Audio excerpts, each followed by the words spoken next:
Hi, y'all, and welcome back to reading of the Ponder Heart. I believe this is number 7. And the last thing we read about, of course, they were having the trial for Uncle Daniel, and Yancey was asking the questions. And let me see, the judge declared recess to eat lunch. And so we came back into the trial, and the last thing I read about was that Yancey asked permission to call up a surprise witness, and Ed and Earl said it was one of those blessed peacocks. So we're going to pick up there with the reading, all right? I certainly was unprepared for what Yancey Clanahan did after lunch. He asked permission to call up a surprise witness, and he called up one of those blessed peacocks. Now, I know I just read what the last bit I read last time. I'm sorry, I started a paragraph too soon. Oh, well, that's okay. It was one of Bonnie D's little old sisters, Johnny Ree Peacock. The same size and the same hair, and batting her eyes. And there was most of Bonnie D's telephone putting in costume, very warm for June, and in the most mosquitoy little voice you ever heard in your life, with lots of pauses for breath, she testifies that no, she and Bonnie D were not twins. They came real close together, that's all, and their mama used to play like they were twins. You could tell from listening at Johnny Ree that she didn't have the sense her sister did. Though Bonnie D never had enough to get alarmed about, just enough to get married on trial. Johnny Ree said Bonnie D never did a thing to be ashamed of in her life, and neither did she. Even in Memphis, says Yancey, prancing around her. That's what I mean by a tangent. Yancey didn't have any business starting to prove that Uncle Daniel ought to have got after Bonnie D. He just ought to stick to proving that he didn't. He hadn't told me at all, eating that pie, that he was thinking of doing that. If he had, he'd have had another thing coming. I didn't want any harm done to Bonnie D now. I don't have an ounce of revenge in my body, and neither does Uncle Daniel, the opposite. I believe it to be a fact, Miss Peacock, that you once enjoyed a trip to Memphis, Tennessee, with your sister, says Yancey, and Johnny Ree's face lights up a smidgen. She says, yes, sir. I saw it then. Oh, I did well not to make up my mind too hastily about Obed Springer. I congratulate myself still on that. Every night of the world, Mr. Springer would not have hesitated to blacken Uncle Daniel's name before the world by driving 65 miles through the hot sun and handing him over a motive on a silver platter. Tired traveling man, if you like, but when it came to a murder trial, he had come running to be in on it. Yancey had taken time from dinner to catch him on the telephone. He was eating cold cuts in Silver City, and he was headed here, as I found out later, but he had a flat tire in Delhi. I'm afraid that's a good deal like Mr. Springer from beginning to end. Of course, he never had anybody to look after him. So Johnny Ree was just a substitute, but she didn't know it. Yancey says, what kind of time did you have in Memphis? And she says, nice. And he says, tell us about it. Here, she says. Why not, says Yancey, smiling that Clanahan smile. According to Johnny Ree and her little mosquito voice, they walked around blocks and blocks and blocks of sidewalks in Memphis without coming to anything but houses. And when they came to stores, they rode up and down in stores and went to movies. Never saw the same show twice, but the second day they started going in the morning and didn't stop all day. 4 in one day was their goal. Johnny Ree wanted to stop and tell us all Que Veda as if it had never been to Clay, but Yancey broke in to ask her where did they stay in Memphis, and Johnny Ree said she didn't know. It said a home away from home. There was a fern a yard broad sitting on the buttress out front that looked like it could eat them up, and that was how she could tell the house from some others that said a home away from home too. And they didn't care to board with the lady but ate in cafeterias because you could pick out what you wanted. They had store-bought watermelon and round slices and store-bought cake that tasted of something queer like paregoric. Johnny Ree's voice got a little stronger on the subject of watermelon. I suppose her tales in Memphis would have gone on the rest of the afternoon. What a blessing that Bonnie D didn't talk but took after her father. And everybody was sleepy after dinner anyway, except all of a sudden, Uncle Daniel noticed her. Noticed Johnny Ree. She was on the premises at the funeral, but nothing looked the same then. I heard his chair scrape. His eyes got real round, and I put my hand on his knee like I do in church when he begins to sing too fast. Why, Bonnie D kept something back from me, he says. Look yonder, Edna Earl. I'm seeing a vision. Why did you poke me? Or let me read that last part. Why didn't you poke me? I says, oh, she's got on rags and tags of somebody else's clothes, but she looks like the last of pea time to me. I still hold that Bonnie D was the only pretty one they had. But it was her clothes that Uncle Daniel was seeing. Wait till the trial's over, Uncle Daniel, I whisper, and he subsides. He's forgotten the way he looked at me. He's good as gold again. So Johnny Ree, who had talked on and on and on and on, says, so we got back home, the end, like a movie.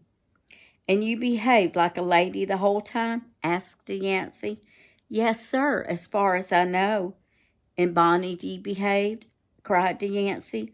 Oh, Bonnie D sure behaved. She stayed to home. What's that?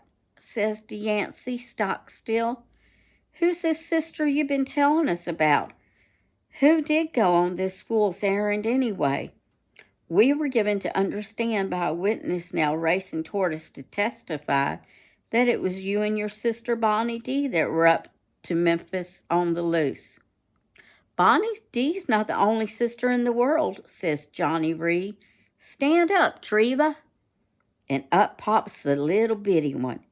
She held her gum still and turned all the way around and stood there till Johnny Ree says, sit down. She was well drilled. Treva had a pin rolling her front together. Treva had a pin pulling her front together, and guess what the pin was? A little peacock with a colored tail, all kinds of glass stones. I wouldn't be surprised if that wasn't the substance of what she brought back from Memphis. Yancey groans. Mrs. Bonnie D. Ponder never went herself at all?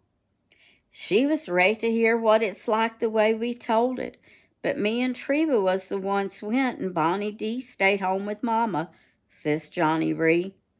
She gives us 2 20s and a 5 and a 10 and part of her old lady clothes so she could get a whole bed to herself and eat Mama's greens. But never went? Yancey groaned. Everybody groaned but the peacocks. She said she was an old married lady and it was too late for her to go. Why, Mr. Clanahan, says Judge Waite, I believe you've been wasting our time. Johnny Ree brings up her fingers and gives 3 little scrapes at Yancey. When she came down, her whole family was just as proud of her as if she had been valedictorian of the graduating class. The other side didn't want to ask her a thing. She'll remember that trial for the rest of her days. But mercy, Uncle Daniel was stirring in his chair. "DeYancey," he says, "you've got a hold of me. Let it go." "Never mind," says DeYancey, "never you mind.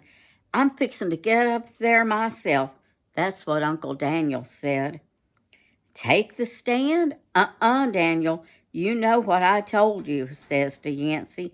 "What I told you and told you." "Let it go of your side, Edna Earl," says Uncle Daniel. "Dear heart," I says. "It's way past my turn now," says Uncle Daniel. "Let it go." "Edna Earl, he said he wouldn't. Didn't you hear him?"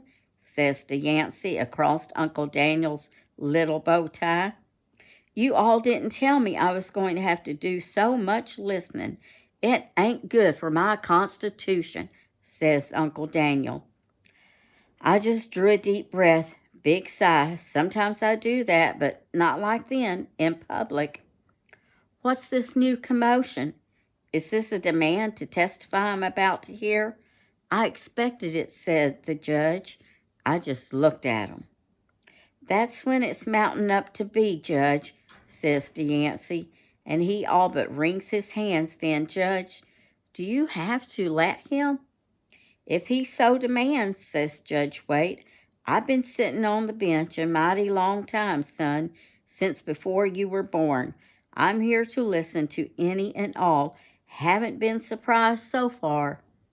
"Daniel," DeYancey turns back and says, "if you stand up there, you got to fire me first." "I'd hate that," says Uncle Daniel, really sorry, "but I'd rather be up there talking myself than hear you and every one of these other folks put together. Turn a loose." "Daniel, it looks to me like now you got to choose between you and me who knows best," DeYancey says. "I choose me," says Uncle Daniel. "Don't you think, Daniel, you need to think that over a minute?" says Judge Waite, leaning down like he's finally ashamed of himself. "Not a bit in the world," says Uncle Daniel. "Miss Edna Earl's trying her best to say something to you," says Judge Waite. "I'm going to beat her if she don't stop, and I'm going to fire him," says Uncle Daniel. "DeYancey, you're fired." "Here and now?" says DeYancey, like his heart would break. And Uncle Daniel says, "Sure as you're born. Look, my foot was about to go to sleep." And up he rises. "Who's going to ask you the questions up there?" says DeYancey with one last try. "Questions?" says Uncle Daniel. "Who you think I am?" "Wait, Daniel Ponder," says the judge. "You've been here enough times and sat through enough sessions of court to know how it's done as well as I do. You got to let somebody ask you the questions before you can do the talking. I say so." "Then I choose this gentleman here," says Uncle Daniel, pointing straight at old Gladney, nearly in his open mouth. "I've had an eye on him. He's up and coming, been at it harder than anybody, and I give him a little pat on the back for it. DeYancey spent most his time today trying to hold us all down. Run home, DeYancey. Give your grandfather my love." The judge just made a few signs with his hands and threw himself back in his chair. There it came. "Mr. Daniel Ponder." Uncle Daniel listened to his name and just beamed. I wished you could have seen him then when he walked right up there and faced us. He could always show his pleasure so, round and pink and grand and beaming out everywhere in his sparkling white suit. Nobody'd still have a coat on in weather like this. You'd have to be Uncle Daniel or a candidate. They let Uncle Daniel hold up his hand and swear, and old Gladney loped over to him and eyed him looking up. Uncle Daniel didn't care to sit down. He had always rather talked standing up. "Mr. Ponder," and Uncle Daniel looked over his shoulder for, there's something missing here. There is a page missing, page 10 and 11. Well, we'll just say Uncle Daniel looked over his shoulder for a second. It's a way too easy to do, says Uncle Daniel. Sure enough, says old Gladney, and steps close. Show me. Uncle Daniel stood there and hung his head, ashamed of that old fool. I'm impervious, I guarantee you, says that old lawyer. Go ahead and show me what a hug too hard is. But that time I didn't, Uncle Daniel tells him. I went to hug her, but I didn't get to. Is that so? How come you didn't get to? Says old Gladney, still close. That little frown that I just can't stand to see came in Uncle Daniel's forehead, and everybody caught their breath but me. I was on my feet. Never mind, Uncle Daniel, I calls up. I've told that. Judge Waite and Old Man Gladney and Yancey Clanahan all three poked their fingers at me, but didn't really notice what I said. Nobody noticed, even Uncle Daniel. Old Gladney keeps right on. Listen close to my next question, Mr.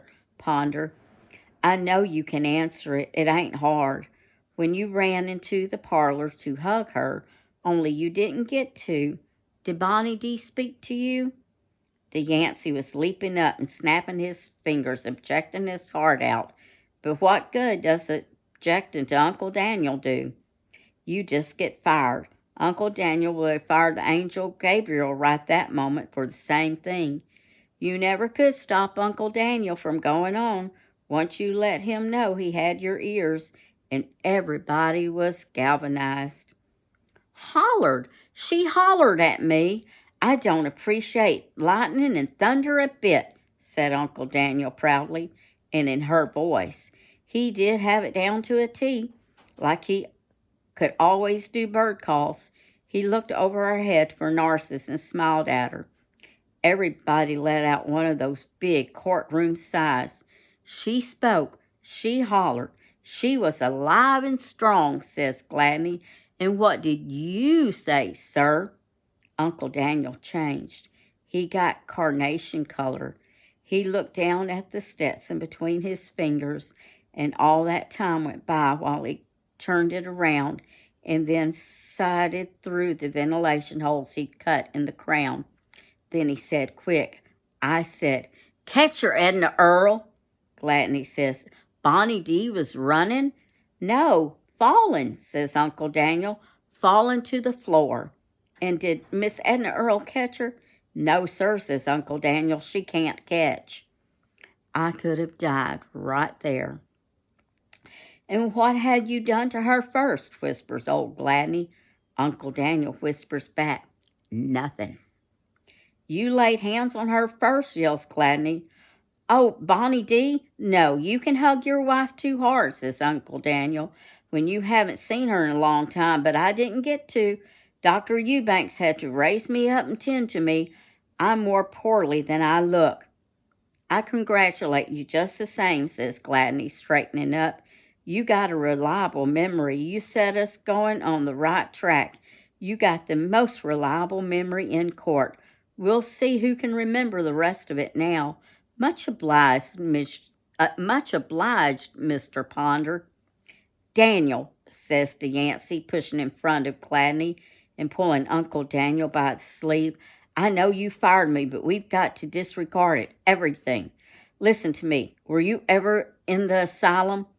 Look, tadpole, Uncle Daniel says. He still calls de Yancey that from the time they played so nicely together. If there's anybody knows the answer to that already, it's you and your granddaddy. Your granddaddy got me in, him, and somebody else. Till that good day, Uncle Daniel had never mentioned Grandpa's name from the time he died. Thanks, boy, says de Yancey, and to Gladney he says, that's the witness. I ask that his evidence be stricken. Old Gladney was already wheeling back in his coattails. Mr. Ponder, were you discharged from the asylum? Why, sure, says Uncle Daniel. Look where I am. Man alive, if Judge Clanahan could get me in, he could get me out, couldn't he, tadpole? Where is he, by the way? I've missed his face. Give him my love. Thank you, Mr. Ponder. I thank you. That'll be all. I'd now be very happy to cross-examine Miss Edna Earl Ponder once more, if she don't mind, old Gladney says. But Uncle Daniel says, wait, you want the story, don't you? There's a world more to it than that. I can be Edna Earl the world and all telling it. I'll start over for you. And I know he didn't want to tell it. I was the one knew that better than anybody, but I leaked up one more time where I was. Let me read that again because I put one word in that was wrong. And I knew he did want to tell it. I was the one knew that better than anybody, but I leaped up one more time where I was. Never mind, Uncle Daniel. Listen to Edna Earl, I says. If you tell that, nobody'll ever be able to believe you again. Not another word you say. You hear me? He didn't think I was going to let him tell it now. After guarding him heart and soul a whole week, a whole lifetime, how he came into the parlor all beaming pleasure and went shining up to her to kiss her, and she just jumped away when the storm went boom, like he brought it. And after she had gone to the trouble to send for him, and we had gone to the trouble to come, she just looked at him with her little coon eyes and would have sent him back if I hadn't been there. She never said good evening to me. When I spoke, she held her ears. So I sat myself down on the piano stool, crossed my knees, and waited for the visit to start. Uncle Daniel sat down beside her, and she wouldn't even look. She pulled herself in a little knot at the other end of the sofa. Here came a flash of lightning bigger than the rest and thunder on top of it, and she buried her face in the pillow and started to cry. So the tassel of Grandma's antimacassar came off in Uncle Daniel's hand, and he reached out and tickled her with it on the ankle. The storm got closer, and he tickled a little more. He made the little tassel travel up to her knee. He wouldn't call it touching her, it was tickling her, though she didn't want one any more right now than the other. Of course, Uncle Daniel and I both been brought up to be mortally afraid of electricity ourselves. I'd overcome it by sheer force of character, but I didn't know Uncle Daniel had. I believe he overcame it then.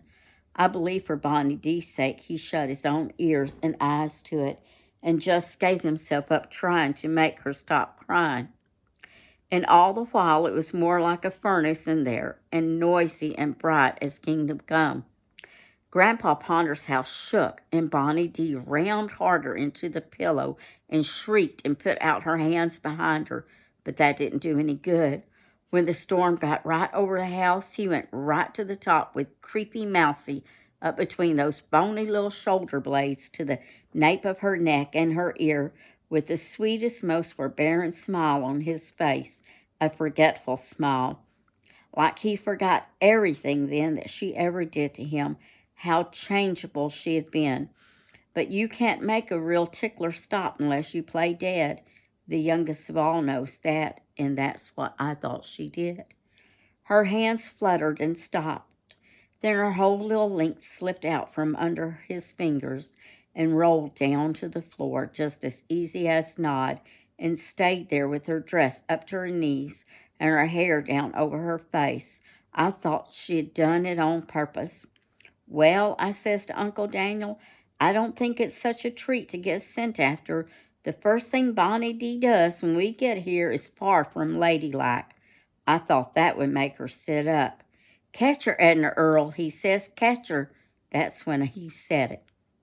I marched over and pulled up her hand, and it hung a weight in mine like her ball and jacks were in it. So did the other hand. When I pulled it, I said, Bonnie D. Peacock. That's when the ball of fire came down the chimney and charged around the room. The ball of fire Narcissus took for her story.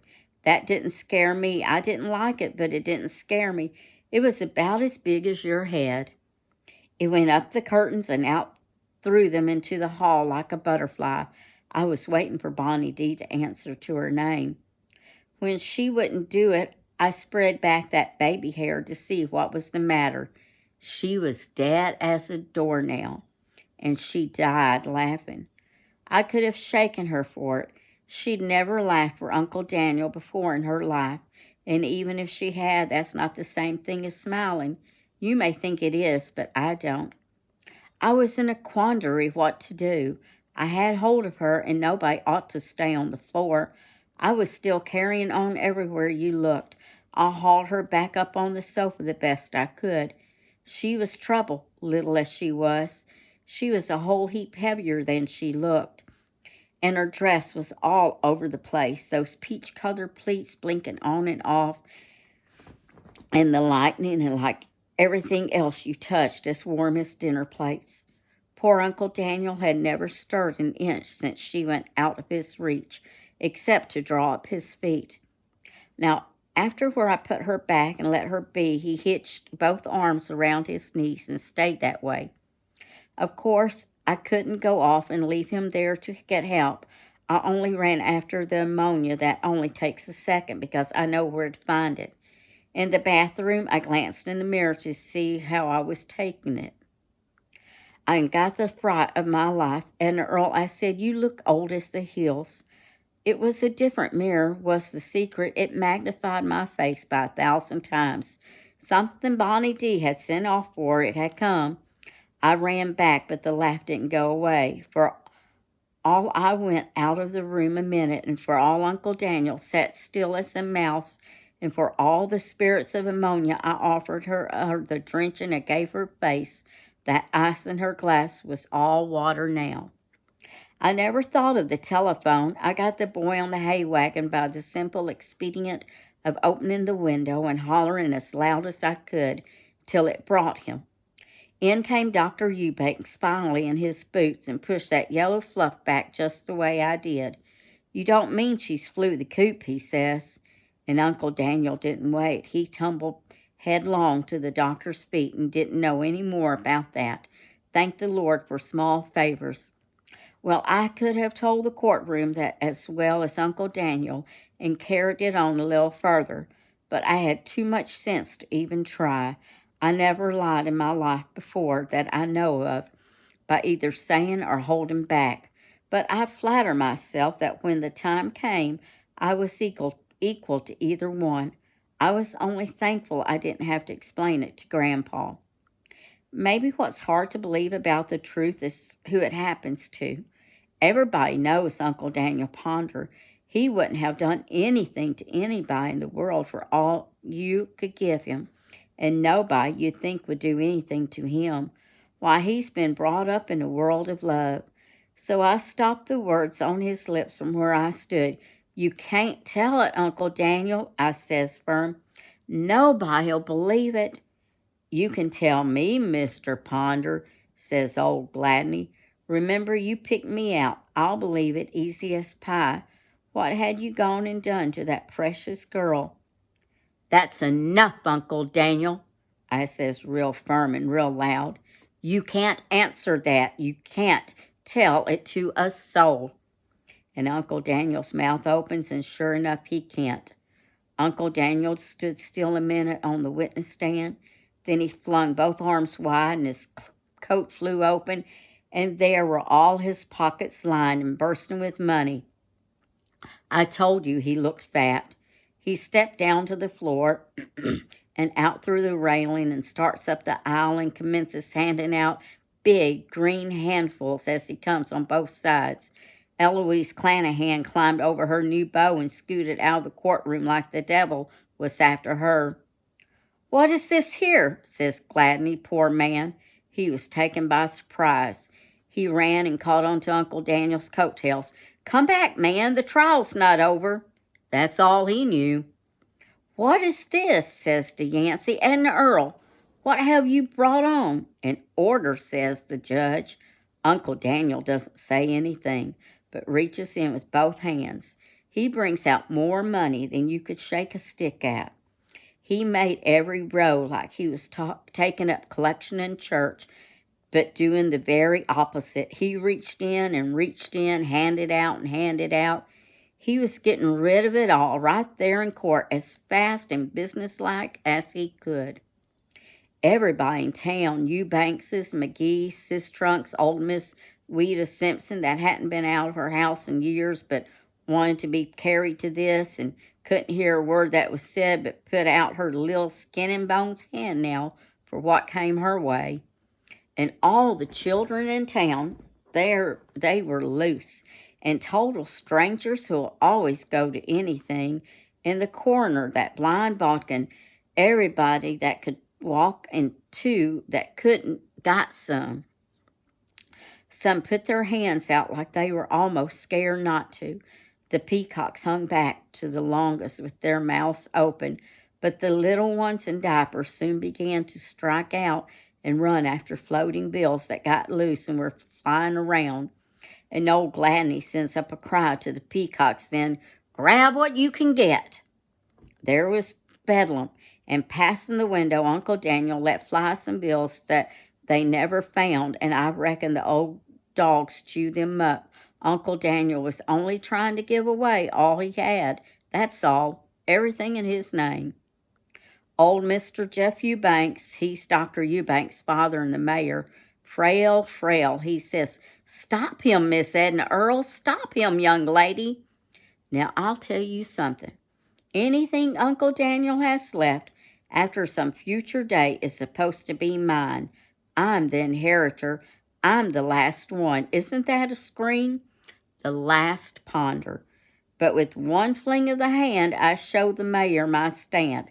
I'd never stop Uncle Daniel for the world. This was his day, and anyway, you couldn't any more stop Uncle Daniel from giving away than you could stop a bird from flying. Of course, the lawyers couldn't do anything. Yancey was fired to boot, and Judge Waite wasn't even born in this county. Finally, it was too much for guess who? It was Miss Ludy Powell who spoke up directly to Uncle Daniel. She was his old teacher. That's who she was, afraid of no man. She points her palmetto at him and says, "Go back to your seat this minute, Daniel Ponder. Do you know how much money you've thrown away in the last 5 minutes? Have you any idea how much you've got left? What do you say to me, Daniel?" It froze Uncle Daniel for about 1/2 minute. Then he just skipped Miss Ludy and went on. Next, Mr. Banks' trunk stood up and roars out, "Daniel Ponder, where did you get that money?" It was too late then. "Well," says Miss Missionary Sis Trunk, the oldest one, returned from wildest Africa just 24 hours before. "The Ponders, as I've always been told, did not burn their cotton when Sherman came, and maybe this is their judgment." "Take that back, Miss Florette," I says over people's heads. "The Ponders did not make their money that way. You got yours suing," I says. "What if that train hadn't hit Professor McGee? Where'd any Sistrunks be today? Ours was pine trees and way after Sherman, and you know it." "'Twas the same Yankees you sold it to." That was Mr. Sistrunk. Why, he was beside himself, but Uncle Daniel just then got to him and gave him a single $100 bill and shuts him up. You know, I think people have lost the power to be ashamed of themselves. After all, it was our bank. Mr. Sistrunk just ran it. It turned out later that Uncle Daniel had gone to the bank early that morning. He was roaming right after his haircut, and nobody was there yet but Eloise, so Uncle Daniel just took the opportunity of asking for it all. He asked Eloise for it, and Eloise just gave it to him. She said she did it to cheer him up. It took every bit the bank in that day, and then they owed him some. They still do. The bank had never let Uncle Daniel get his hands on cash. It's just a rule of clay. Mr. Banks' Sistrunk says he's going to have to let Eloise Clanahan go. And you know, she was right. It was cheering him up. There in Uncle Daniel's face had come back the ghost of a smile. But that time, I think that all he wanted was our approval. And I don't give a whoop for your approval. You don't think I betrayed him by not letting him betray himself, do you? Most people were on their feet in court by then, and some crying.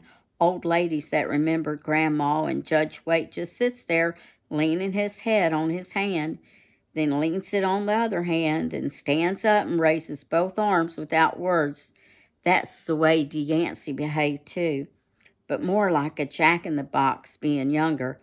I just sat there and took note. I don't think any of those people that day would have ever accepted it from Uncle Daniel, money, if they had known what else to do.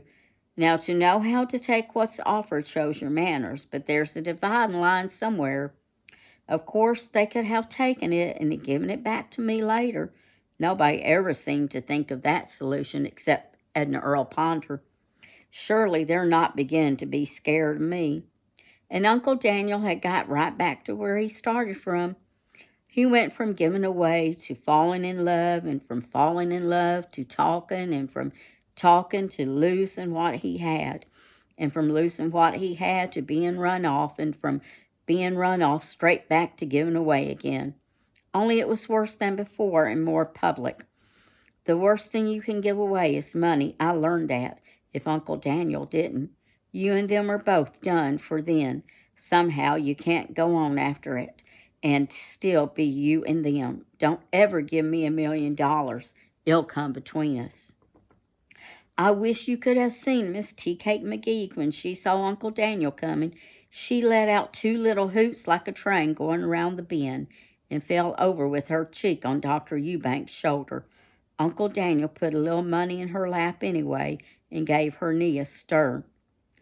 The judge charged the jury somewhere along there, but I don't remember a bit of what he said, and doubt if he does either, and they just went around the door and come right back, hating to miss anything in the courtroom.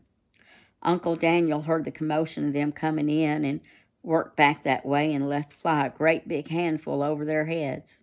And all the children were jumping up and down and running around Uncle Daniel for dear life and calling him, and he threw them the change out of his pants pockets like he always did. He didn't realize they grew up right there and wanted some big money now. The Baptist preacher, Brother Barfield, always on hand, rose up and made his voice heard over the storm. Our preacher was home praying for us where he belonged. He said he thought all that money here unclaimed by Mr. Daniel Ponder, that was a funny way to put it, should be turned over to the Baptist church which needed it.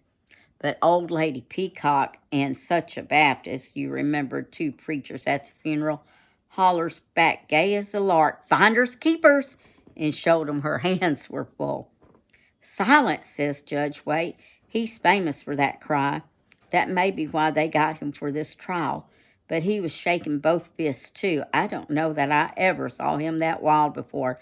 Let the public please to remember where they are at. I have never in all my jurisprudence seen more disrespectful behavior and greater commotion and goings-on at a trial." Put that right in the record, Bertie Nell. This jury in Maribel Dictu has reached a verdict. Now you hear it. So the jury said not guilty. It almost got lost in the rush. Anyway, that old Gladney cringed. I hope he was done for, but I expect he's not. He's probably going straight ahead from here and will end up governor of Mississippi. Nobody showed a sign of going home. Uncle Daniel saw that and patted all over his pockets and threw the children what you could see was the last few pennies he could find. When it was all gone, he just went through the motions like scattering chicken feed. "Edna Earl," he calls to me at last, "you got any money?" "No, Uncle Daniel," I calls back, "I haven't got any money." "Well, mine's all vamoosed," he says, and just stops. He spreads his hands.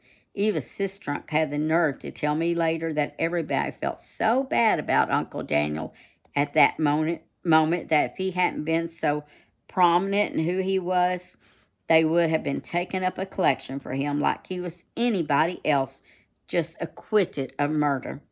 But that was about all. There's no telling how much the Peacocks got, but remember how many there are and how many hands that made. I'm sure I saw one of the babies eating money. Furthermore, before they left, the Peacocks had claimed kin with poor old Miss Ouida Sampson. But I don't believe she knew a thing about it. She just nods her head that way, whatever happens. Well, I'd hate to have to go through it all again. Outside, everybody was running ahead down the courthouse steps, ahead of Uncle Daniel and me. We came down together. I heard the judge's wife blowing the horn for him, but he was going down real heavy and slow and leaning on Yancey Clanahan, and then I saw Yancey hurrying off to get drunk. That's the Clanahan failing. Old Gladney came last of all alone, and jumped in his Ford and hit the highway. There was a little crowd held up at the stile. In a minute, when we caught up with the Peacocks, Uncle Daniel pulled at the corner of Johnny Reese's dress as she was going over the top and asked if he could come take her riding one of these days. But she says, no, thank you. It's all gone to her head as quick as that. For a minute, he just stood still in the bright sun like the cake of ice that was melting there that day. Come with me, Uncle Daniel, I says, and put my arm through his. Uncle Daniel comes on with me real quiet over the stile to the street full of cars getting started and going home. We go fronting through the children still clinging around that don't understand that there's not any more left. And here came Mr. Springer for the Lord's sake chugging around the corner. Uncle Daniel didn't even see him. We crossed the street while Mr. Springer had to hold the brakes for us. I didn't give a good continental. Oh, for a minute in the street there, I wished that Uncle Daniel had just whipped out and taken a stick to Bonnie D. out of good hard temper, of course never meaning to kill her. And there is temper on Grandpa's side. Uncle Daniel was just born without it.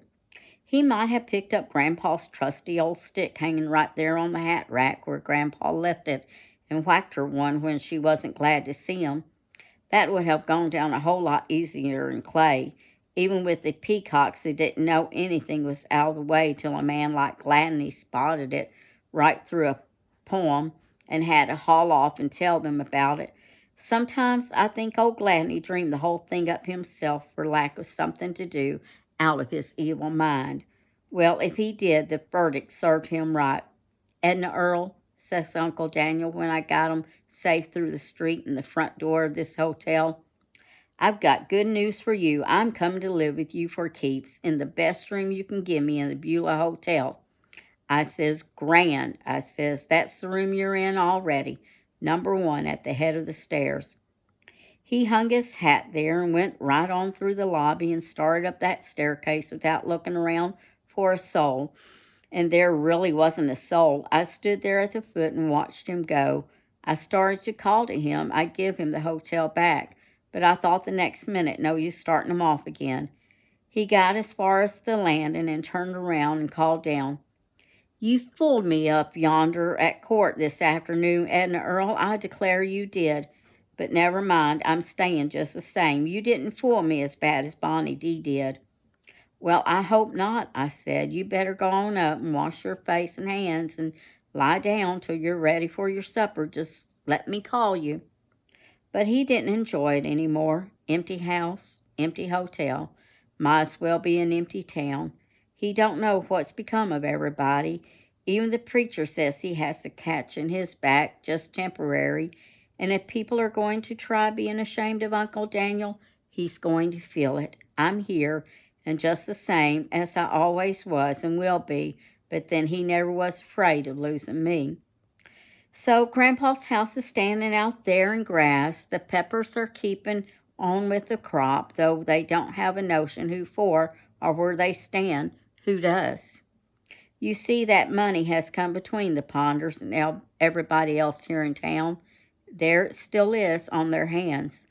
I'm sure the Peacocks have spent theirs in Polk without a qualm for something they don't know the ghost of a use for. Here Clay sits and don't know what to do with it, all dressed up and no place to go, so to speak. There's been talk, I hear, of something civic and arch to straddle the highway with the words and lights. Clay, if you lived here, you'd be home now. I spot that as a cis-trunk idea. And I haven't seen a soul here in 3 days. You'd think even cis-trunk at least would be beginning to get lonesome. So I wasn't sorry to see you come in. Uncle Daniel will express a welcome, too. You're the first. He comes down a little later every night. One of those times I'm going to start him on a good course of calomel and quinine. I'm a pretty good doser myself, but it's time now. Supper was ready. Narcissus, put 3 on the table. At least I've got somebody that I can cook if she just would. But Narcissus don't cook good anymore, I hate to tell you. Her rice won't stand apart. She don't cook any better than Ada or Ada's sister ever did. She claims she's lonesome in town. And you know, Bonnie D. Peacock, ordinary as she was and trial as she was to put up with, she's the kind of person you do miss. I don't know why. Deliver me from giving you the reason. You could look and find her like anywhere, though I'm sure Bonnie D and Uncle Daniel are as happy together as most married people. And it may be anybody's heart would quell trying to keep up with Uncle Daniel's, but I don't give Bonnie D too much credit for trying. I'm going to holler, Uncle Daniel! I'd like to warn you again, he may try to give you something, may think he's got something to give. If he does, do me a favor. Make out like you accept it. Tell him thank you. Uncle Daniel, we've got company. Now he'll be down. Well, that was the end of the book. I hope y'all liked that. And of course, this last part was the trial, and Daniel got up to tell what he wanted, and what he do? He got up and just started handing out all of this money. He had taken all of his money out of the bank, and you know, it had to be tons of money, you know. So he was just giving it away everywhere. And then what happened? The people of the town, they were taking the money and they were keeping it. You know, they didn't even, to me, they didn't have the decency to give it to Edna Earl to put back in the bank. I think if I'd been given the money, I would have done that, knowing that, you know, Uncle Daniel was a special man. But they kept the money, and it came between them. And you know, that's the case. If someone ever borrowed money from you, and then they they don't pay you back, so they kind of distance themselves from you, and for long you never ever really hear or see from them. Or if you should see them in public, they kind of kind of try to avoid you as best as can. And if you do happen to talk to them, they're going to start making all excuses, and it's just kind of awkward. And at the same time, you don't really want to maybe hound them for the money, and it's probably money you would have given them anyway, you know. So I enjoyed the book. Of course, I've read it several times, but I always enjoy reading it, and I hope you enjoyed the reading. And maybe if you belong to a book club or something, this is a book you could use for that. All right, so I'm going to get off here, and I hope y'all have a great day. Seems like there was something else I was wanting to bring out about the book, but I can't remember now. It did, like at the end, how she, in the beginning, she talked about, she was narrating at the end, she's talking, well, I'm glad to see you came to the hotel, because nowadays nobody's coming around, so now we got company. And Uncle Daniel didn't want to come down, but once she said we got company down, he came, didn't he? He loved to socialize. Well, y'all have a wonderful day, and thank you for listening to my reading. Please remember to like and share, and if you have not subscribed, please subscribe. Y'all have a good day. Bye-bye.